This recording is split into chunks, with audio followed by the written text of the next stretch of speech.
Hello everyone, I am Vikram Karmakar from Cybertech computer centre. আজকে থেকে আমরা artificial intelligence, machine learning, deep learning ইত্যাদি সম্পর্কে একটি নতুন সিরিজ শুরু করছি। এই সিরিজটি যদি প্রথম থেকে শেষ পর্যন্ত জানেন তবে শুধু আর্টিফিশিয়াল ইন্টেলিজেন্সিতে এআই চালানো নয়, এআই কীভাবে কাজ করে তার ভেতরে ইজি থেকে কমপ্লিকেটেড ম্যাথামেটিক্যাল ক্যালকুলেশন, কোডিং এবং আপনি তার রিয়েল লাইফে আপনার বাস্তব প্রজেক্টে কীভাবে ইউজ করবেন সে সম্পর্কে আপনার ক্লিয়ার ধারণা হয়ে যাবে। আমরা এখানে একটি কোড দেখতে পাচ্ছি। আমি এখানে রান করলাম, আমার কাছে এখানে একটি অ্যান্সার চাচ্ছে। ভিডিও 1 ভিউ আমি দিলাম 10, এন্টার দিলাম। এবার সেকেন্ড ভিউ যাচ্ছে, আমি দিলাম 5, আবার এন্টার দিতাম। 55 দিলাম, এন্টার দিলাম এবং 10 দিলাম, এন্টার দিলাম। আমার এখানে নেক্সট চাচ্ছে ভিউ 5, ভিডিও 5-এর ভিউ, অর্থাৎ আমার টোটাল ভিউ 168 এবং অ্যাভারেজ ভিউ 33.6। আপনি এখানে দেখতে পাচ্ছেন কোডটি, যেখানে আমরা ভিডিও 1, 2, 3, 4 এবং 5 তিনটি ভিডিও ভ্যারিয়েবল নিয়েছি, তাদের টোটাল ভিউয়ের মধ্যে তাদের সমস্ত যোগফল অ্যাড করে দিচ্ছি এবং অ্যাভারেজ ভিউকে আমরা 5 দিয়ে সেটা ভাগ করে যা পাচ্ছি সেটা এবং প্রিন্ট করে দিচ্ছি টোটাল ভিউ এবং অ্যাভারেজ ভিউ।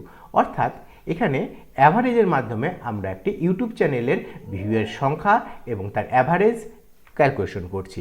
এইভাবে আমরা অ্যাভারেজ বের করি, যা আর্টিফিশিয়াল ইন্টেলিজেন্সের ক্ষেত্রে একটি অতি প্রয়োজনীয় ম্যাথামেটিক্যাল ফাংশন। এআই এর অ্যাভারেজ ব্যবহার হয় বিভিন্ন ক্ষেত্রে, যেমন average user rating, temperature, sales বা ফিউচার বা পাস্ট প্রেডিকশনের ক্ষেত্রে বা ফিউচার প্রেডিকশনের ক্ষেত্রে বা পাস্ট অ্যানালাইসিসের ক্ষেত্রে, এগুলির ক্ষেত্রে অ্যাভারেজ ব্যবহার হয়। আমরা এখানে একটি ছবি নিয়ে আলোচনা করছি, আশা করি সবাই দেখতে পাচ্ছেন। এখানে আমরা একটি বাস্তব উদাহরণ নিয়ে অ্যাভারেজকে বিশ্লেষণ করেছি। ধরুন আপনার 3 দিনের এক্সপেন্সেস এখানে দেওয়া আছে, প্রথম দিনে 100, সেকেন্ড দিনে 200 এবং থার্ড দিনে 300। আমরা তার সাম বের করেছি, 100 + 200 + 300 = 600। এবার অ্যাভারেজ বের করছি, 600কে 3 দিয়ে ডিভাইড করে দিচ্ছি, মানে প্রতিদিন গড়ে আমাদের খরচ হচ্ছে অ্যাভারেজ ডেইলি এক্সপেন্সেস 200। আশা করি ব্যাপারটি বুঝতে পেরেছেন। এখানে রেশিও নিয়ে আলোচনা করব। এখানে আপনারা দেখতে পাচ্ছেন যে রেশিও জিনিসটি কি। ধরুন আমার কোনো একটি শরবত বানাতে 2 গ্লাস জল এবং 1 গ্লাস সিরাপ লাগছে, তাহলে এখানে আমার রেশিও হচ্ছে 2:1। অর্থাৎ ধরুন আপনি সাইবারটেক কম্পিউটার সেন্টারটির ইউটিউব চ্যানেলে যদি যান এবং সেখানে গিয়ে যদি পাইথন এবং সাইবার সিকিউরিটি বা আর্টিফিশিয়াল ইন্টেলিজেন্সি প্লেলিস্টগুলিতে যান এবং তার যদি রেশিও দেখেন যে 2:3:5, অর্থাৎ যদি 10 জন ভিউয়ার চ্যানেলটি দেখে থাকে তবে তার বিভিন্ন অনুপাত হচ্ছে 2:3:5, অর্থাৎ 2 ভাগ হয়তো একটা প্লেলিস্ট দেখেছে, 3 ভাগ আরেকজন প্লেলিস্ট দেখেছে এবং 5 ভাগ অর্থাৎ 10 জনের মধ্যে অর্ধেক মানে 50% আরেকটি প্লেলিস্ট দেখেছে। আমরা এখানে একটি কোড নিয়ে আলোচনা করছি। আমরা এখানে পাইথন main.py নামে ফাইলটি অ্যাক্টিভ করে দিলাম এবং এখানে দেখুন আপনারা দেখতে পাচ্ছেন যে জল এবং সিরাপের অনুপাত কোন কোন অনুপাতে থাকার ফলে আমাদের প্রজেক্টটি কাজ করছে। আমি কোডটি ভালো করে বুঝিয়ে দিচ্ছি।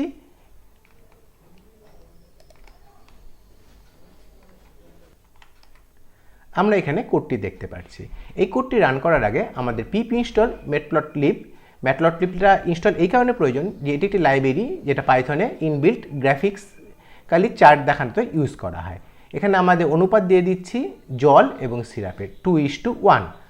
এখানে রং আমরা ডিসাইড করে দিচ্ছি এবং আমরা এখানে ম্যাটপ্লটলিবের প্রতিটির কতটাই ওয়াইড হবে, কালার কি হবে সব কিছু অনুপাত দিয়ে দিচ্ছি এবং টাইটেলে দিয়ে দিচ্ছি তার font size, font wait, everything, এবং আমরা কিভাবে এটি দেখতে চাই সেটিও দেখে দিচ্ছি এর লেভেলের মাধ্যমে এবং প্লট শো করতে বলছি এবং স্ক্রিনে আমাদের প্লটটি দেখিয়ে দিচ্ছে। আশা করি ভিডিওগুলি আপনাদের ভালো লেগেছে। যদি প্রশ্ন থাকে তবে নিচে অবশ্যই কমেন্ট করে জানাবেন। যদি ভালো লেগে থাকে তবে সাবস্ক্রাইব করে লাইক বাটনে প্রেস করে অ্যাক্টিভ থাকবেন যাতে পরবর্তী ভিডিওগুলি সবার আগে নোটিফিকেশন পান। আমরা এই নতুন প্লেলিস্টে ধীরে ধীরে আর্টিফিশিয়াল ইন্টেলিজেন্সি এবং মেশিন লার্নিংয়ের একদম ডিপ লেভেল পর্যন্ত যাব। শুধু চালানো নয়, কিভাবে তাকে কোড করতে হয়, আমাদের সফটওয়্যার ডেভেলপিংয়ে তার ইমপ্লিমেন্টেশন এবং কিভাবে তা ম্যাথামেটিক্যাল ফাংশনগুলি কাজ করে এই সম্পর্কে আলোচনা করব। ধন্যবাদ।